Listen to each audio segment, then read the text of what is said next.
ಬೇಸಿಗೆಯಲ್ಲಿ ಬಂತು ಭಾರೀ ಮಳೆ. ಸಿಡಿಲು, ಗುಡುಗು, ಅಬ್ಬರಕ್ಕೆ ಜನರು ಗಡಗಡ. 10 ಜಿಲ್ಲೆಗಳಲ್ಲಿ ಆಲಿಕಲ್ಲು ಮಳೆ, ರಾಶಿ ರಾಶಿ ನೀರ್ಗಲ್ಲುಗಳ ಕಂಡು ಬೆಚ್ಚಿಬಿದ್ದ ಜನ. ಸಿಡಿಲು ಬಡಿದು ಹೊತ್ತಿ ಉರಿದ ಮರಗಳು. ಇಬ್ಬರ ಜೀವ ಬಲಿ ಪಡೆದ ಅಕಾಲಿಕ ಮಳೆ ಸೃಷ್ಟಿಸಿದ್ದು ಎಂಥ ಅವಾಂತರ.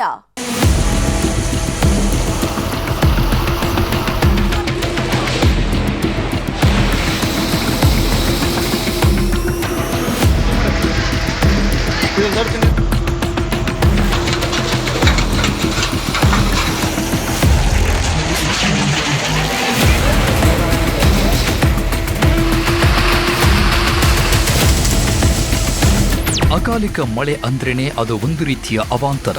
ಆ ಮಳೆ ಯಾರಿಗೂ ಬೇಕಾಗಿರಲ್ಲ, ಯಾರೂ ಆ ಮಳೆಗೆ ಸಿದ್ಧರಾಗಿರೋದಿಲ್ಲ. ಆದರೆ ಅಕಾಲದಲ್ಲಿ ಆಲಿ ಕಲ್ಲುಗಳಲ್ಲೇ ಸುರಿಸೋ ಮಳೆ ಭಾರೀ ವಿಧ್ವಂಸವನ್ನ ಸೃಷ್ಟಿಸುತ್ತೆ. ಕೆಲವೇ ಗಂಟೆಗಳಲ್ಲಿ ಎಲ್ಲವನ್ನು ಹಾಳು ಮಾಡಿ ನಷ್ಟವನ್ನ ಉಂಟು ಮಾಡುತ್ತೆ. ಈಗ ರಾಜ್ಯದಲ್ಲಿ 2 ದಿನಗಳಿಂದ ಸುರಿತಾ ಇರೋ ಮಳೆ ಸಹ ಅದನ್ನೇ ಮಾಡಿದೆ.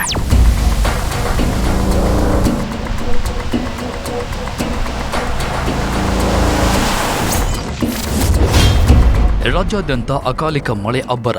ಆಲಿಕಲ್ಲು ಮಳೆಗೆ ಬೆಚ್ಚಿದ ಕರುನಾಡು. ಕುಸಿದ ಮನೆಗಳು, ಹಾರಿ ಹೋದ ಚಾವಣಿ. ಮಹಾಮಳೆಗೆ ಇಬ್ಬರು ಬಲಿಯಾಗಿದ್ದೇಗೆ?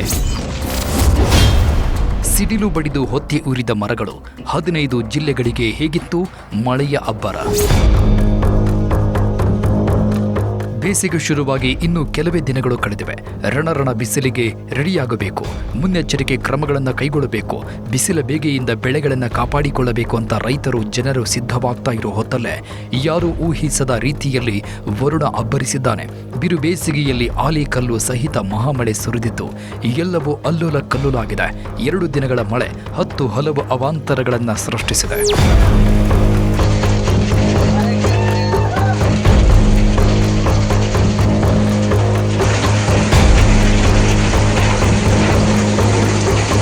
ಮಳೆ ಬಂದ್ರೆ ರೈತರಿಗೆ ಖುಷಿಯಾಗಬೇಕು. ಆದರೆ ರೈತರೇ ಬಂತಲ್ಲಪ್ಪ ಶನಿ ಅಂದ್ರೆ ಅದು ಸರಿಯಾದ ಮಳೆ ಅಲ್ಲ, ಅದು ಸಕಾಲದಲ್ಲಿ ಸುರಿದ ಮಳೆ ಅಲ್ಲ ಅಂತಾರೆ ಅರ್ಥ. ಎಸ್, ಇನ್ನು ಮುಂಗಾರು ಶುರುವಾಗುವುದಕ್ಕೆ ಸಾಕಷ್ಟು ಟೈಮ್ ಇದೆ. ಆದರೆ ಆಗಲೇ ಮಳೆ ಎಂಟ್ರಿ ಕೊಟ್ಟು ಎಲ್ಲವನ್ನ ಅಧ್ವಾನ ಮಾಡಿದೆ. ರೈತರ ಮುಖದಲ್ಲಿ ನಗು ತರಿಸಬೇಕಾಗಿದ್ದ ಮಳೆ ರೈತರ ಕಣ್ಣಲ್ಲಿ ನೀರು ತರಿಸ್ತಾ ಇದೆ. ಬೆಳೆಗಳು ನಾಶ ಆಗಿವೆ. ರಾಜ್ಯದಲ್ಲಿ ಮೂಲೆ ಮೂಲೆಗಳಲ್ಲೂ ಒಂದಲ್ಲ ಒಂದು ರೀತಿಯ ಅವಾಂತರ ಸೃಷ್ಟಿಯಾಗಿತ್ತು. ಮಹಾಮಳೆಗೆ ಬೆಳಗಾವಿ ಜಿಲ್ಲೆಯಲ್ಲಿ ಒಂದು ಜೀವವೇ ಹೋಗಿದೆ. ಸಾಕಷ್ಟು ಕಡೆ ಮರಗಳು ಧರೆಗೆ ಉರುಳಿವೆ. ಜನರು ಓಡಾಡಲು ಭಯಪಡುವಂತೆ ಆಗಿದೆ.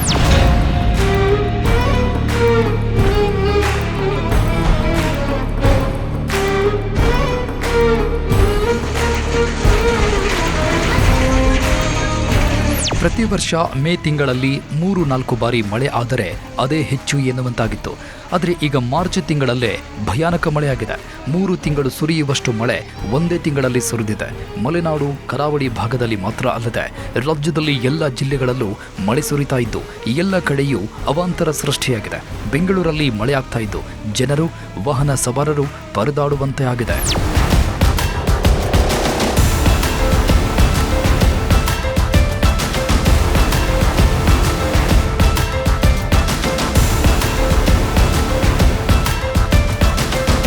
ಅಕಾಲಿಕ ಮಳೆ ಅಂದ್ರೇನೆ ಅದು ಆಲ್ಮೋಸ್ಟ್ ಆಲಿಕಲ್ಲು ಮಳೆಯಾಗಿರುತ್ತೆ. ಪ್ರತಿ ವರ್ಷ ಬೇಸಿಗೆಯಲ್ಲಿ ಸುರಿಯೋ ಮಳೆ ಹನಿಗಳ ಬದಲು ಆಲಿಕಲ್ಲುಗಳನ್ನು ಸುರಿಸಿ ಹೋಗುತ್ತೆ. ಇದು ನೋಡೋದಕ್ಕೆ ತುಂಬಾ ಅದ್ಭುತವಾಗಿ ಕಾಣಿಸಿದರೂ ಸಹ ಹಲವಾರು ಅವಾಂತರಗಳನ್ನು ಸೃಷ್ಟಿ ಮಾಡುತ್ತೆ. ಈಗಲೂ ರಾಜ್ಯದಲ್ಲಿ 10ಕ್ಕೂ ಹೆಚ್ಚು ಜಿಲ್ಲೆಗಳಲ್ಲಿ ಆಲಿಕಲ್ಲು ಮಳೆ ಸುರಿದಿದ್ದು ಕೆಲವು ಕಡೆ ಜನರು ಆಲಿಕಲ್ಲುಗಳನ್ನು ನೋಡಿ ಸಂತಸ ಪಟ್ರೆ, ಇನ್ನು ಕೆಲವು ಕಡೆ ಆಲಿಕಲ್ಲು ಮಳೆಗೆ ಜನರು, ರೈತರು ಹೈರಾಣಾಗಿದ್ದಾರೆ. ಕೇವಲ 2 ದಿನಗಳ ಕಾಲ ಸುರಿದ ಮಳೆ ಭಾರೀ ಅವಾಂತರಗಳನ್ನು ಸೃಷ್ಟಿಸಿದೆ.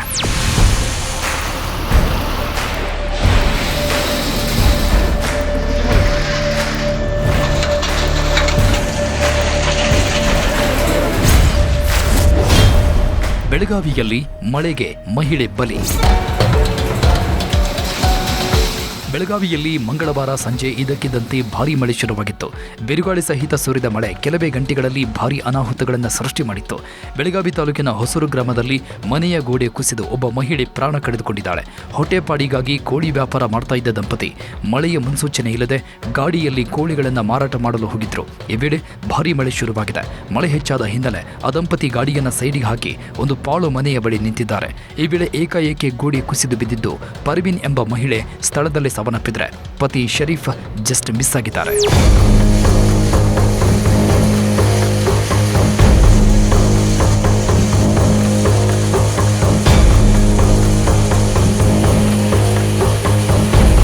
ಬೆಳಗಾವಿಯಲ್ಲೇ ಇನ್ನೊಂದು ಭಯಾನಕ ಘಟನೆ ಸಹ ನಡೆದಿತ್ತು. ಕೂದಲೆಳೆ ಅಂತರದಲ್ಲಿ ಒಬ್ಬ ಕಾರು ಡ್ರೈವರ್ ಪ್ರಾಣಾಪಾಯದಿಂದ ಪಾರಾಗಿದ್ದಾನೆ. ಒಂದು ದೊಡ್ಡ ಅನಾಹುತ ತಪ್ಪಿದಂತೆ ಆಗಿದೆ. 2 ಅಂತಸ್ತಿನ ಕಟ್ಟಡ ಮೇಲಿಂದ ಬೃಹತ್ ತಗಡಿನ ಶೆಡ್ ಮರದ ಮೇಲೆ ಬಿದ್ದಿದ್ದು, ಮರದ ಕೊಂಬೆ ಹಾಗೂ ತಗಡಿನ ಶೆಡ್ ಎರಡೂ ಕೆಳಗೆ ಬಿದ್ದಿವೆ. ಇದೇ ಸಮಯಕ್ಕೆ ಕಾರು ಚಲಾಯಿಸಿಕೊಂಡು ಬಂದ ಡ್ರೈವರ್ ಮುಂದೆ ಹೋಗಲಾಗದೆ ರಿವರ್ಸ್ ತೆಗೆದುಕೊಳ್ತಾ ಇದ್ದಂತೆ ಮರದ ಕೊಂಬೆ ಸಮೇತ ತಗಡಿನ ಶೆಡ್ ಮುರಿದು ಬಿದ್ದಿದೆ. ಜಸ್ಟ್ 2 ಸೆಕೆಂಡ್ನಲ್ಲಿ ಕಾರು ಸಮೇತ ಡ್ರೈವರ್ ಎಸ್ಕೇಪ್ ಆಗಿತ್ತು. ದೊಡ್ಡ ಅನಾಹುತ ತಪ್ಪಿದಂತೆ ಆಗಿದೆ. ಬೆಳಗಾವಿ ನಗರದ ಕೆಎಲ್ಇ ಮೆಡಿಕಲ್ ಕಾಲೇಜಿನಲ್ಲಿ ಘಟನೆ ನಡೆದಿದ್ದು, ಸ್ವಲ್ಪ ಯಾಮಾರಿದ್ರೂ ಕಾರು ಡ್ಯಾಮೇಜ್ ಆಗಿ ಡ್ರೈವರ್ ಪ್ರಾಣ ಕಳೆದುಕೊಳ್ಳುವ ಸಾಧ್ಯತೆ ಇತ್ತು.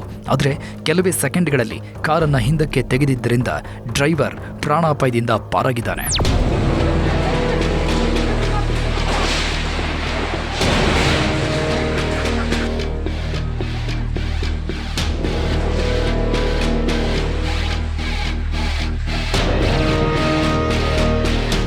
ಮರದ ಸಮೇತ ತಗಡಿನ ಶೆಡ್ ಕೆಳಗೆ ಬೀಳುವ ಭಯಾನಕ ದೃಶ್ಯ ಮೊಬೈಲ್ನಲ್ಲಿ ಸೆರೆಯಾಗಿದ್ದು, ಆ ದೃಶ್ಯವನ್ನು ಕಂಡವರೆಲ್ಲ ಶಾಕ್ ಆಗ್ತಾ ಇದ್ದಾರೆ. ಅಲ್ಲಿ 100 ಬೈಕ್ಗಳು ನಿಂತಿವೆ. ಕೆಂಪು ಬಣ್ಣದ ಕಾರು ಸಹ ಮೊದಲಿಗೆ ಶೆಡ್ ಬೀಳುವ ಜಾಗಕ್ಕೆ ನಿಂತಿದೆ. ಡ್ರೈವರ್ಗೆ ಏನನ್ನಿಸಿತೋ ಏನೋ ಜಸ್ಟ್ 5-6 ಮೀಟರ್ ದೂರಕ್ಕೆ ಕಾರನ್ನು ತೆಗೆದುಕೊಂಡು ಬಂದು ನಿಲ್ಲಿಸಿದ್ದಾನೆ. ಅದಾದ ಕೆಲವೇ ಸೆಕೆಂಡ್ಗಳಲ್ಲಿ ಶೆಡ್ ಮುರಿದು ಬಿದ್ದಿದ್ದು, ಹಿಂದೆ ಕಾರು ನಿಂತಿದ್ದ ಜಾಗದ ಮೇಲೆ ಹೋಗಿ ಬಿದ್ದಿದೆ. ಅದನ್ನು ಕಂಡ ಡ್ರೈವರ್ ಅಬ್ಬಾ ಬದುಕಿಕೊಂಡೆ ಅಂತ ನಿಟ್ಟುಸಿರು ಬಿಟ್ಟಿದ್ದಾನೆ.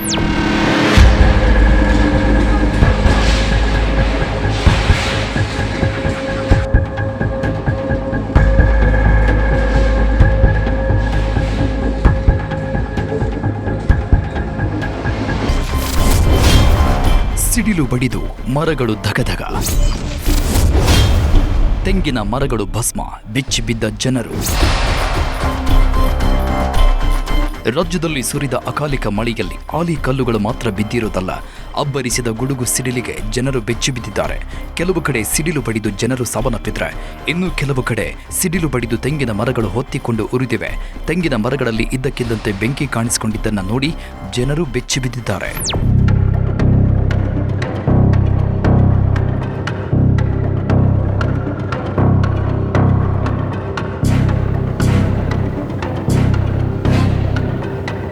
ಅಬ್ಬಬ್ಬಾ, ಇದೆಂಥ ಭಯಾನಕ ದೃಶ್ಯ. ಯಾರೋ ತೆಂಗಿನ ಮರಕ್ಕೆ ಪೆಟ್ರೋಲ್ ಸುರಿದು ಬೆಂಕಿ ಹಚ್ಚಿದಂತೆ ಮರದ ಕೊನೆಯಲ್ಲಿ ಬೆಂಕಿ ಧಗಧಗ ಅಂತ ಉರಿತಾ ಇದೆ. ಆ ಬೆಂಕಿ ಹಂತ ಹಂತವಾಗಿ ಮರವನ್ನೆಲ್ಲ ಆವರಿಸಿಕೊಳ್ತಾ ಇದ್ದು, ಮರದಿಂದ ಬೆಂಕಿಯ ಕಿಡಿಗಳು ಕೆಳಕ್ಕೆ ಬೀಳ್ತಾ ಇವೆ. ಹಾಗೆ ಕೆಳಗೆ ಬಿದ್ದ ಕಿಡಿಗಳು ಮನೆಯಂಗಳದಲ್ಲಿರೋ ಗಿಡಗಳಿಗೂ ಬೆಂಕಿ ಹೊತ್ತಿಸಿದೆ. ಇದೆಲ್ಲವೂ ನೋಡುಗರಿಗೆ ಅತ್ಯಂತ ಭಯಾನಕವಾಗಿ ಕಾಣಿಸಿದೆ. ಯಾದಗಿರಿ ಜಿಲ್ಲೆಯ ಹುಣಸಗಿ ಪಟ್ಟಣದ ಬಸವೇಶ್ವರ ವೃತ್ತದ ಸಮೀಪ ಈ ಘಟನೆ ನಡೆದಿದ್ದು, ಸೂಗಣ್ಣ ಸಾಹು ಮನೆಯ ಪಕ್ಕವೇ ಸಿಡಿಲು ತೆಂಗಿನ ಮರಗಳನ್ನು ಸುಟ್ಟಾಕಿದೆ. ಸಿಡಿಲು ಬಿದ್ದಾಗ ಮನೆಯವರು ಒಳಗೆ ಇದ್ದಿದ್ದರಿಂದ ಅಪಾಯ ತಪ್ಪಿದಂತಾಗಿದೆ. ಆದರೆ ಸಿಡಿಲು ಮತ್ತು ಬೆಂಕಿಯ ನರ್ತನಕ್ಕೆ 2 ತೆಂಗಿನ ಮರಗಳು ಸುಟ್ಟು ಕರಕಲಾಗಿವೆ.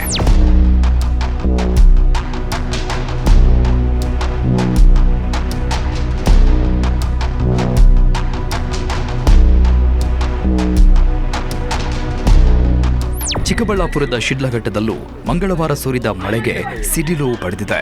ಇಲ್ಲೂ ಸಹ ತೆಂಗಿನ ಮರಕ್ಕೆ ಸಿಡಿಲು ಬಡಿದಿದ್ದು, ಮರ ಹೊತ್ತಿ ಉರಿದಿದೆ. ಪಟ್ಟಣದ 5ನೇ ವಾರ್ಡ್ನ ಶರತ್ ಬಡಾವಣೆಯಲ್ಲಿದ್ದ ತೆಂಗಿನ ಮರಕ್ಕೆ ಸಿಡಿಲು ಬಡಿದ ಪರಿಣಾಮ ತೆಂಗಿನ ಮರದಲ್ಲಿ ಹಠಾತ್ ಬೆಂಕಿ ಕಾಣಿಸಿಕೊಂಡಿತು.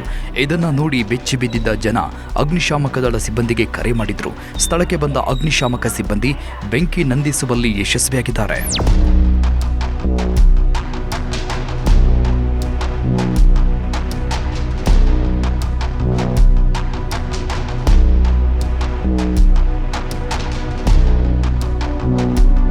ನೀವು ದೃಶ್ಯಗಳಲ್ಲಿ ನೋಡಬಹುದು, ತೆಂಗಿನ ಮರದ ಕೊನೆಯಲ್ಲಿ ಎಳನೀರು ಗೊಂಚಲು ಇರೋ ಜಾಗದಲ್ಲೇ ಬೆಂಕಿ ಹೊತ್ತಿಕೊಂಡಿದೆ. ಆ ಭಾಗದಲ್ಲಿ ಒಣಗಿದ ಪಟ್ಟೆಗಳು ಇರೋ ಕಾರಣ ಬೆಂಕಿ ಕೆಲವೇ ಕ್ಷಣಗಳಲ್ಲಿ ದೊಡ್ಡದಾಗಿದೆ. ಸಿಡಿಲು ಬಡಿದ ಕೆಲವೇ ಕ್ಷಣಗಳಲ್ಲಿ ಅದನ್ನು ನೋಡಿ ಅಗ್ನಿಶಾಮಕ ದಳಕ್ಕೆ ತಿಳಿಸಿದ ಕಾರಣ ಅಪಾಯ ತಪ್ಪಿದಂತಾಗಿದೆ.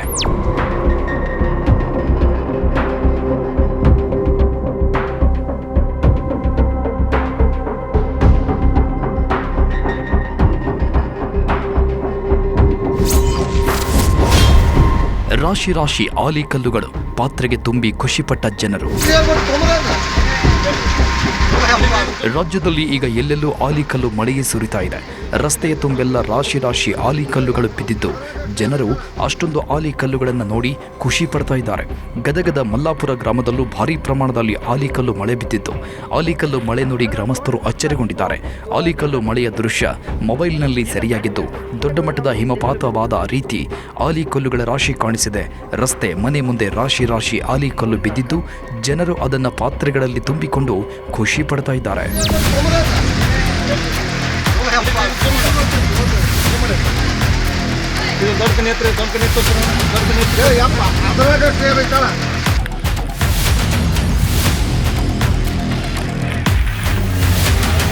ನೀವು ದೃಶ್ಯಗಳಲ್ಲಿ ನೋಡಬಹುದು, ಒಂದು ಕಡೆ ರಸ್ತೆಯೆಲ್ಲ ಆಲಿಕಲ್ಲುಗಳು ತುಂಬಿ ಹೋಗಿವೆ, ಮತ್ತೊಂದು ಕಡೆ ಮನೆಯ ಮುಂದೆ ಆಲಿಕಲ್ಲುಗಳ ರಾಶಿ ಬಿದ್ದಿದ್ದು ವ್ಯಕ್ತಿಯೊಬ್ಬ ಅದನ್ನು ತೆರವು ಮಾಡ್ತಾ ಇದ್ದಾರೆ. ರಸ್ತೆಯ ಎರಡೂ ಬದಿಗಳಲ್ಲೂ ಹಿಮಾಲಯದ ಹಿಮದ ರೀತಿ ಆಲಿಕಲ್ಲುಗಳು ಬಿದ್ದಿದ್ದು ಜನರು ಅದನ್ನು ನೋಡಿ ಆಶ್ಚರ್ಯಗೊಂಡಿದ್ದಾರೆ. ನಮ್ಮ ಜೀವನದಲ್ಲೇ ಇಷ್ಟೊಂದು ಆಲಿಕಲ್ಲುಗಳನ್ನು ನೋಡಿಲ್ಲ ಅಂತ ಹೇಳಿದ್ದಾರೆ.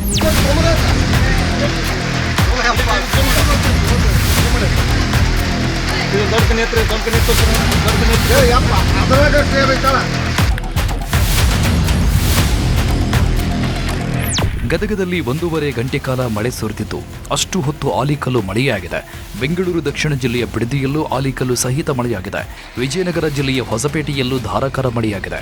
ಮಳೆ ಎಲ್ಲೆಲ್ಲಿ ಆಗಿದೆಯೋ ಎಲ್ಲ ಕಡೆಯೂ ಆಲಿಕಲ್ಲಿನ ಮಳೆಯಾಗಿದ್ದು ಅಕಾಲಿಕ ಮಳೆ ಆಗಿರೋದ್ರಿಂದಲೇ ಈ ರೀತಿ ಕಲ್ಲಿನ ಮಳೆ ಆಗಿದೆ ಅಂತ ಜನರು ಮಾತಾಡಿಕೊಳ್ತಾ ಇದ್ದಾರೆ.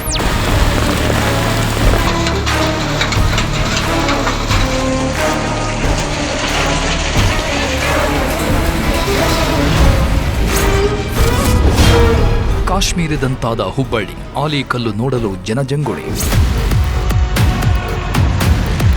ಸಾಧಾರಣವಾಗಿ ಕರಾವಳಿ ಮಲೆನಾಡು ಭಾಗಗಳಲ್ಲಿ ಅತಿ ಹೆಚ್ಚು ಮಳೆಯಾಗುತ್ತೆ. ಆದರೆ ಈಗ ಉತ್ತರ ಕರ್ನಾಟಕ ಭಾಗದಲ್ಲಿ ಅತಿ ಹೆಚ್ಚು ಮಳೆ ಮತ್ತು ಆಲಿಕಲ್ಲು ಮಳೆಯಾಗಿದೆ. ಅದರಲ್ಲೂ ಸದಾ ಬಿಸಿಲಿಂದ ಬಣಗುಡುವ ಜಿಲ್ಲೆಗಳಲ್ಲೂ ಈಗ ಭಾರೀ ಮಳೆ ಆಗ್ತಾ ಇದೆ. ಹುಬ್ಬಳ್ಳಿಯಲ್ಲಿ ಒಂದು ಕಡೆ ಮಳೆ, ಮತ್ತೊಂದು ಕಡೆ ಆಲಿಕಲ್ಲುಗಳ ಸುರಿಮಳೆಯಾಗಿದೆ. ಹುಬ್ಬಳ್ಳಿಯಲ್ಲಿ ಮಂಗಳವಾರ ಸುರಿದ ಧಾರಾಕಾರ ಮಳೆಗೆ ರಸ್ತೆ ಗುಂಡಿಗಳಲ್ಲೆಲ್ಲ ನೀರು ತುಂಬಿಕೊಂಡು ವಾಹನ ಸವಾರರು ಪರದಾಡುವಂತಾಗಿತ್ತು. ಬಸ್ಸುಗಳು, ದ್ವಿಚಕ್ರ ವಾಹನಗಳು ಕಷ್ಟಪಟ್ಟು ಓಡಾಡುವಂತಾಗಿತ್ತು.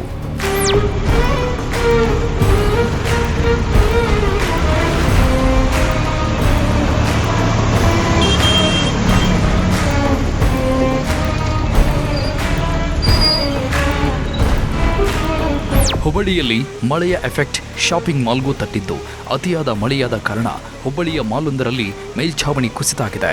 ಮಳೆಯ ನೀರೆಲ್ಲ ಮೇಲ್ಛಾವಣಿಯಲ್ಲಿ ತುಂಬಿಕೊಂಡು ನೀರಿನ ತೂಕ ಹೆಚ್ಚಾಗ್ತಾ ಇದ್ದಂತೆ ಮೇಲ್ಛಾವಣಿ ಕುಸಿದು ಬಿದ್ದಿದೆ.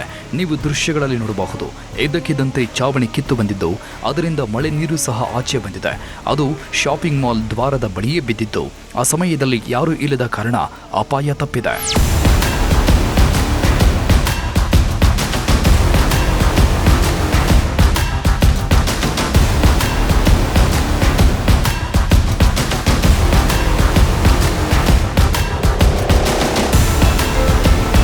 ಹುಬ್ಬಳ್ಳಿಗೂ ಕಾಶ್ಮೀರಕ್ಕೂ ಎತ್ತಣ ಸಂಬಂಧ. ಬೆಳಗಾವಿ ಕಾಶ್ಮೀರ ಆಗೋದಕ್ಕೆ ಎಂದಾದರೂ ಸಾಧ್ಯನಾ? ಆದರೆ ಈ ದೃಶ್ಯಗಳನ್ನು ನೋಡಿದರೆ ನೀವು ಖಂಡಿತ ಶಾಕ್ ಆಗ್ತೀರಾ. ಇದು ನಿಜವಾಗ್ಲೂ ಹುಬ್ಬಳ್ಳಿನ? ನೋ ವೇ, ಚಾನ್ಸೇ ಇಲ್ಲ ಅಂತೀರಾ? ಎಸ್, ಕೆಲವೇ ಗಂಟೆಗಳು ಸುರಿದ ಆಲಿಕಲ್ಲು ಮಳೆಗೆ ಹುಬ್ಬಳ್ಳಿಯ ಕಲಘಟಗಿ ಸುತ್ತಮುತ್ತಲೂ ಪ್ರದೇಶ ಕಾಶ್ಮೀರದಂತೆ ಕಂಡಿದೆ. ರಸ್ತೆಗಳಲ್ಲಿ, ಹೊಲಗಳಲ್ಲಿ ಎಲ್ಲೆಲ್ಲೂ ಆಲಿಕಲ್ಲುಗಳ ರಾಶಿಯೇ ಕಾಣಿಸಿದೆ. ನೀವು ದೃಶ್ಯಗಳಲ್ಲಿ ನೋಡಬಹುದು, ಎತ್ತ ನೋಡಿದ್ರೂ ಮಲ್ಲಿಗೆ ಹೂ ಚೆಲ್ಲಿದಂತೆ ಶ್ವೇತವರ್ಣ ಕಂಗೊಳಿಸ್ತಾ ಇದೆ. ಆ ಬಿಳಿಯ ಬಣ್ಣದ ರಾಶಿಯಲ್ಲಿ ಮಲಗಿ ಒದ್ದಾಡಬೇಕು ಅನ್ನಿಸೋ ರೀತಿ ಆಲಿಕಲ್ಲುಗಳು ಕಾಣಿಸಿವೆ.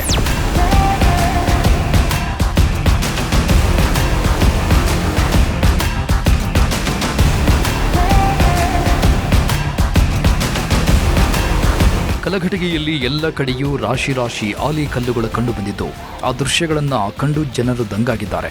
ಕಲಘಟಗಿ ಪಟ್ಟಣದ ರಸ್ತೆಗಳು ಹಿಮದ ರಾಶಿಗಳಂತೆ ಕಂಡು ಬಂದಿದ್ದು ಅದನ್ನು ನೋಡೋದಕ್ಕೆ ಜನರು ಜಮಾವಣೆಯಾಗಿದ್ದರು. ಮತ್ತೊಂದೆಡೆ ಬೆಟದೂರು ಬಳಿಯೂ ಆಲಿಕಲ್ಲು ಮಳೆ ಅವಾಂತರಗಳನ್ನು ಸೃಷ್ಟಿಸಿದ್ದು ಜನರು ಒಂದು ಕಡೆ ಖುಷಿ, ಮತ್ತೊಂದು ಕಡೆ ಭಯ, ಆತಂಕವನ್ನು ವ್ಯಕ್ತಪಡಿಸಿದರು.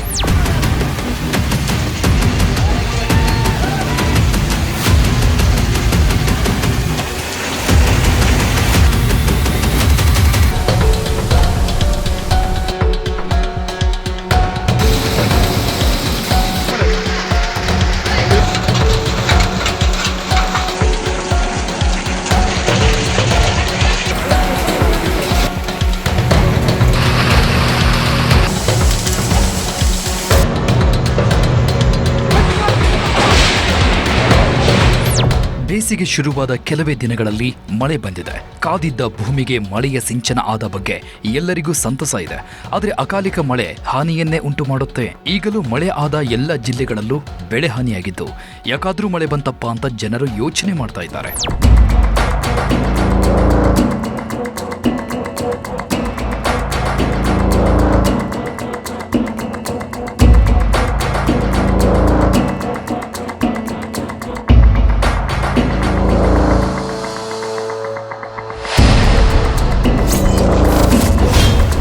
ಕಟಾವು ಮಾಡಿಟ್ಟಿದ್ದ ಬೆಳೆಗೆ ಆಲಿಕಲ್ಲು ಮಳೆಯ ಕಾಟ. ಭತ್ತ, ಜೋಳ, ಮೆಣಸಿನಕಾಯಿ ನೀರು ಪಾಲು, ರೈತರು ಕಂಗಾಲು. 2 ದಿನ ಮಳೆಯ ಮುನ್ಸೂಚನೆ ಹವಾಮಾನ ಇಲಾಖೆ ಹೇಳಿದ್ದೇನು? ನಾರ್ಮಲ್ ಮಳೆ ಆದ್ರೇನೆ ಬೆಳೆಗಳು ಹಾನಿಯಾಗುತ್ತೆ. ಅಂಥದ್ರಲ್ಲಿ ಈಗ ಆಲಿಕಲ್ಲು ಮಳೆ ಆಗಿದೆ. ಆಲಿಕಲ್ಲು ಮಳೆ ಬಂದ್ರೆ ಬೆಳೆಗಳೇ ಛಿದ್ರ ಆಗುತ್ತವೆ. ಈಗಲೂ ಅದೇ ರೀತಿಯಾಗಿದೆ. ನೀರಿನ ಕಲ್ಲುಗಳು ಭತ್ತ, ಜೋಳ, ಮೆಣಸಿನಕಾಯಿ, ಮಾವಿನ ತೋಟಗಳನ್ನು ನಾಶ ಮಾಡಿವೆ. ಬಿಸಿಲಿನ ಬೇಗೆಯಿಂದ ಕಂಗೆಟ್ಟು ಹೋಗಿದ್ದ ಉತ್ತರ ಕರ್ನಾಟಕ ಜಿಲ್ಲೆಗಳಲ್ಲೂ ಈಗ ಮಳೆಯಿಂದ ತತ್ತರಿಸಿ ಹೋಗಿವೆ. ಯಾದಗಿರಿ ಜಿಲ್ಲೆಯ ಜನರಿಗೆ ನಿನ್ನೆ ರಾತ್ರಿಯ ವರುಣ ಆರ್ಭಟದಿಂದ ತಂಪೆರೆದಂತಾಗಿದೆ. ಆದರೆ ಹಲವೆಡೆ ಭತ್ತ ಸೇರಿ ಹಲವು ಬೆಳೆಗಳು ಹಾನಿಯಾಗಿವೆ. ವಡಗೇರ ತಾಲೂಕಿನ ಗೊಂದೆನೂರು ಗ್ರಾಮದಲ್ಲಿ ಆಲಿಕಲ್ಲು ಮಳೆ ಸುರಿದಿದ್ದು, ಕಟಾವಿಗೆ ಬಂದಿದ್ದ ಅಪಾರ ಪ್ರಮಾಣದ ಭತ್ತ ಹಾನಿಯಾಗಿದೆ.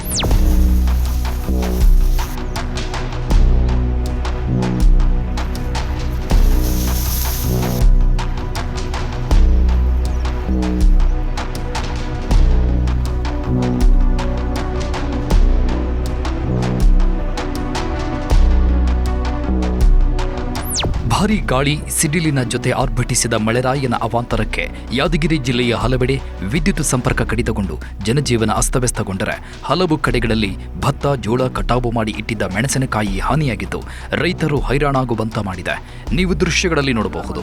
ಭತ್ತದ ಗದ್ದೆಗಳಲ್ಲಿ ಸಂಪೂರ್ಣವಾಗಿ ನೀರು ತುಂಬಿಕೊಂಡಿವೆ. ಕೊಯ್ಲಿಗೆ ಬಂದಿದ್ದ ಭತ್ತವೆಲ್ಲ ಉದುರಿ ನೀರಿಗೆ ಬಿದ್ದಿವೆ.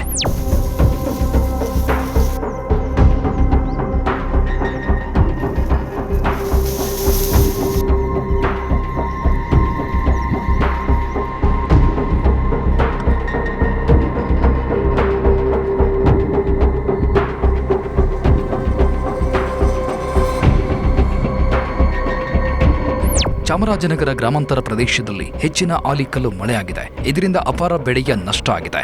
16 ಎಕರೆ ಬೆಳೆ ಹಾನಿಯಾಗಿದೆ. ಚಾಮರಾಜನಗರ ತಾಲೂಕಿನ ಉತ್ತುವಳಿ, ಕಾಡಳ್ಳಿ, ಸಂತೆಮರಹಳ್ಳಿ, ಬಸವಟ್ಟಿ ಸೇರಿದಂತೆ ಹಲವು ಗ್ರಾಮಗಳಲ್ಲಿ ಬೆಳೆ ಹಾನಿಯಾಗಿದೆ. ನೀವು ದೃಶ್ಯಗಳಲ್ಲಿ ನೋಡಬಹುದು. ಖಾಲಿ ಕಾಣಿಸ್ತಾ ಇರೋ ಭೂಮಿಯಲ್ಲೆಲ್ಲ ಆಲಿಕಲ್ಲುಗಳ ರಾಶಿಯೇ ಕಾಣಿಸ್ತಾ ಇದೆ. ಈ ಆಲಿಕಲ್ಲುಗಳಿಂದ ಬೆಳೆಗಳು ಹಾನಿಯಾಗಿವೆ. ಹಾಗಾಗಿ ಸೂಕ್ತ ಪರಿಹಾರ ನೀಡುವಂತೆ ರೈತರು ಆಗ್ರಹಿಸಿದ್ದಾರೆ.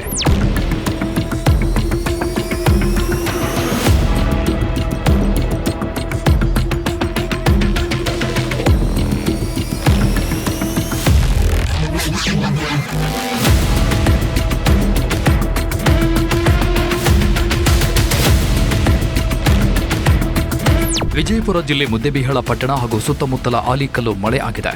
ಆಲಿಕಲ್ಲು ಮಳೆಯಿಂದ ವಾತಾವರಣ ಕೂಲ್ ಆಗಿದ್ದು, ನಿತ್ಯ 40 ಡಿಗ್ರಿ ಸೆಲ್ಸಿಯಸ್ ಉಷ್ಣಾಂಶದಿಂದ ಬೇಸತ್ತಿದ್ದ ಜನರಿಗೆ ತಂಪು ಉಣಿಸಿದೆ. ರಸ್ತೆ ಮೇಲೆಲ್ಲ ಆಲಿಕಲ್ಲುಗಳು ಬಿದ್ದಿದ್ದು, ಜನರು ಆಲಿಕಲ್ಲುಗಳನ್ನು ಪಾತ್ರೆಗಳಲ್ಲಿ ತುಂಬಿಸಿಕೊಂಡಿದ್ದಾರೆ.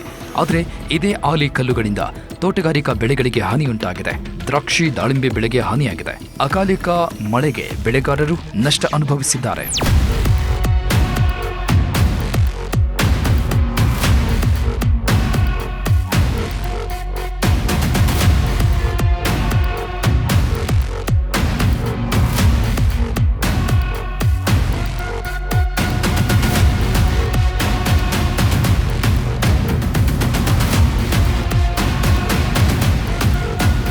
ಇತ್ತ ಚಿಕ್ಕಬಳ್ಳಾಪುರ ಜಿಲ್ಲೆಯಲ್ಲೂ ಬಿರುಗಾಳಿ ಮಳೆಗೆ ದ್ರಾಕ್ಷಿ ತೋಟ ಹಾನಿಯಾಗಿದೆ. ಚಿಕ್ಕಬಳ್ಳಾಪುರ ನಗರ ಹೊರವಲಯದಲ್ಲಿರುವ ಪೂಜನಹಳ್ಳಿ ಬಳಿ ಘಟನೆ ನಡೆದಿದ್ದು, ಶೇಖರ್ ಗೋಪಾಲಪ್ಪ ಅನ್ನೋರಿಗೆ ಸೇರಿರುವ ದ್ರಾಕ್ಷಿ ತೋಟ ಹಾನಿಯಾಗಿದೆ. ಸಾಲ ಮಾಡಿ 1 ಎಕರೆ ಪ್ರದೇಶದಲ್ಲಿ ದ್ರಾಕ್ಷಿ ತೋಟ ಹಾಕಲಾಗಿತ್ತು. ಆದರೆ ಬಿರುಗಾಳಿ ಸಹಿತ ಭಾರೀ ಮಳೆ ಆದ್ದರಿಂದ ತೆಂಗಿನ ಮರ ಬಿದ್ದು ದ್ರಾಕ್ಷಿ ತೋಟದ ವಿದ್ಯುತ್ ಕಂಬಗಳಿಗೂ ಹಾನಿಯಾಗಿದೆ. 4 ವಿದ್ಯುತ್ ಕಂಬಗಳಿಗೂ ಹಾನಿಯಾಗಿದ್ದು, ರೈತರು ಕಂಗಾಲಾಗಿದ್ದಾರೆ.